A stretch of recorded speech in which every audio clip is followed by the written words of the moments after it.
What is the biggest problem with the new dietary guidelines? It just came out with new dietary guidelines, and people have been talking about what's good about them, what's bad about them, possible conflicts of interest. Um, but for the most part, I haven't seen anyone talk about the real biggest problem with the new dietary guidelines. Um, so that's what I'm going to talk about today. Hello, everyone. I'm Tom Zanton, and I'm going to talk about the dietary guidelines. To their credit, one of the big messages, big takeaways is eat real food. Obviously, this one's a winner. This is a good thing. I'm not going to say that like they missed on everything, because they didn't. Like, their main message is eat real food, and I think that's a good one. But the big problem with the dietary guidelines is that they don't actually understand nutrient optimization. Um, that's the big problem. They don't understand nutrient optimization. Most people think that nutrient optimization is all about nutrient intake, just taking in enough nutrients. And that's certainly an important part. In the dietary guidelines, they mention nutrient dense and nutrient poor foods probably a million times, which is fine in and of itself, but it misses a lot of key elements of nutrient optimization. So let's go through those and see what they're missing. So to me, nutrient optimization has 5 important pieces. The first one is nutrient intake, and that's the thing that they understand. They understand taking nutrients and putting them in your body. So that's fine. And then the second piece is nutrient absorption. And to their credit, they do mention nutrient absorption a few times. They mention it in the context of absorbing iron, and I think there's some reference to it in talking about folic acid. But they don't spend too much time talking about absorption. And then the third thing is nutrient production. Your body, especially your gut bacteria, can actually make nutrients for you. And this is an important part of your overall nutrient picture. And it's something that we completely ignore because we don't understand it very well. But it can provide a valuable source of nutrients for you. And the best that the dietary guidelines does is it says that, if you eat some foods, which they don't really highly recommend, they tend to focus on proteins and healthy fats, and then they say, well, if you eat certain foods that aren't really proteins or healthy fats, that are rich in carbohydrates, then that might feed your gut bacteria, which may have some benefits to your health. One of those benefits that a healthy gut definitely has for your health is that your gut bacteria will produce nutrients for you to use in a form that is usually very readily available for you. And they don't talk about this in the dietary guidelines because they don't understand it, most likely. Fourth thing about nutrient optimization is nutrient balancing. So they mention, you can absorb heme iron better than non-heme iron, and they want to push heme iron because it comes from animal foods. But they don't mention that you actually need to have the right amount of iron, which means in a lot of cases, if you're eating tons and tons of meat, you can be getting too much iron, too much heme iron, because your body can't get rid of that as easily.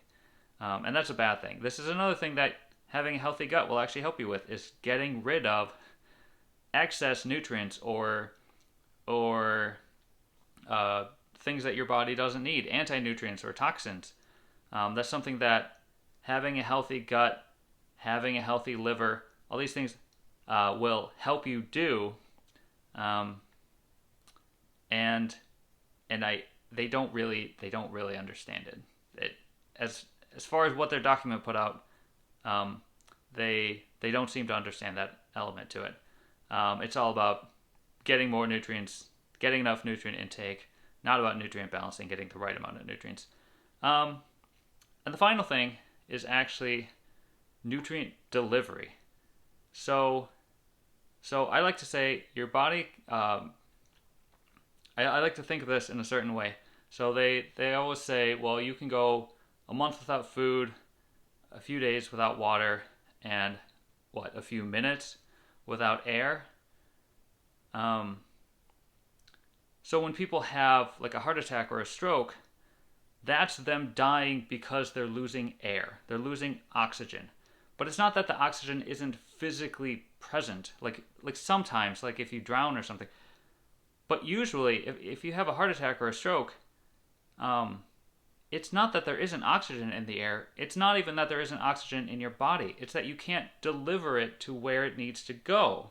This is one of the things I used to talk about a lot with delivering a lot of carbohydrates to the large intestine instead of absorbing them all from the small intestine. If you absorb too many of the carbohydrates you eat, then that spikes your blood sugar and you starve your gut at the same time. If you deliver those nutrients, if you deliver a lot of the carbs to the large intestine, they feed your gut bacteria, you don't spike your blood sugar. This is a matter not of how many carbohydrates you take in, but where you deliver them within your body. And it's the same thing with delivering oxygen. The number one reason for people to die, period, is that they're not able to deliver oxygen to their brain. If you have a heart attack, like your heart is unable to deliver oxygen to your brain, so you die. If you have a stroke, like you can't get oxygen to your brain or to a part of your brain, so you die or you lose a huge chunk of your brain. If you have if you're in a car accident, if you get enough internal hemorrhaging, then your blood can't deliver oxygen to the places that in your body that need it, including your brain. This is the reason why people die. They can't get oxygen to their brain. This is related to nutrient delivery, getting nutrients to the places in your body where you need them. And this is something that if you follow these new dietary guidelines and you just focus on nutrient intake and you focus on getting proteins and healthy fats, then you are going to be sacrificing your nutrient delivery, your ability to deliver oxygen to your brain and the other parts of your body that need them, because all the foods that they're emphasizing, meat, eggs, dairy, they all impair what's called your artery function. In other words, they impair your ability to deliver nutrients using your arteries. And that's a bad thing. That's a really bad thing. Like I said, you can live for a month without food. All these nutrient deficiencies that people are worried about, all this nutrient intake that they're talking about, like that will kill you so much more slowly than failing to deliver oxygen to the parts of your body that need it, especially your brain. And that's where these dietary guidelines completely miss the mark. The number one thing you need to do every time you eat is not take in any specific nutrient. The number one thing you need to do every single time you eat is optimize your nutrient delivery. Improve your arteries with every single bite you take, and you will deliver oxygen to the parts of your body that need it, because oxygen is by far, absolutely by far, the most important nutrient you could ever take into your body or deliver to any part of your body. And the fact that these dietary guidelines completely miss the mark on delivering nutrients to your body, especially oxygen, in favor of taking in nutrients, nutrient intake, it's kind of a shame because people are going to keep getting sick. Like I said, they definitely made some improvements. They emphasize eating real foods. They talk about some healthy foods that you can eat, but I think they're still totally missing the mark, because it's all about nutrient intake and it's not at all about nutrient delivery. And in the next 5 minutes, the most likely reason for you to die would be related to nutrient delivery, nothing to do with nutrient intake. And that's the same for the next 5 hours, next 5 days, next 5 years, next 50 years. Like, it's always about nutrient delivery, delivering oxygen to the parts of your body that need it. And that's what eating is all about, optimizing your nutrient delivery. And that's the real sad thing here, is that they're completely missing that, and people are going to keep getting sick because no one's understanding it, because the guidance is not coming from the top. It's not coming from anywhere.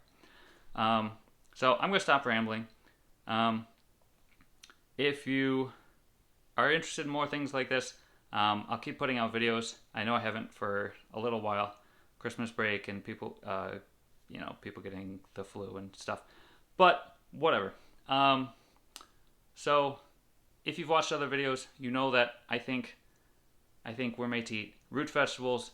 I think we evolved eating root vegetables in burnt habitats with specific gut bacteria, and that's where you get these 5 elements of nutrient optimization. You take in the right nutrients, you absorb those nutrients well, you don't absorb the ones you don't want.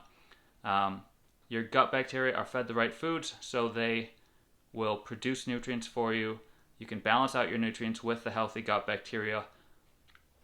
And most importantly, you eat healthy foods that will help you optimize your nutrient delivery, which is by far the most important thing you can do for your body every single day. So yeah, and I think the way forward is for people to understand that we are made to eat root vegetables. Our gut bacteria are made to eat root vegetables. So I want to thank you for watching. If you like the video, please like and subscribe. You can throw a comment down below if you have any thoughts, and I'll try to respond. And otherwise, I'll see you in another video. Thanks for watching. And always remember to eat your root vegetables.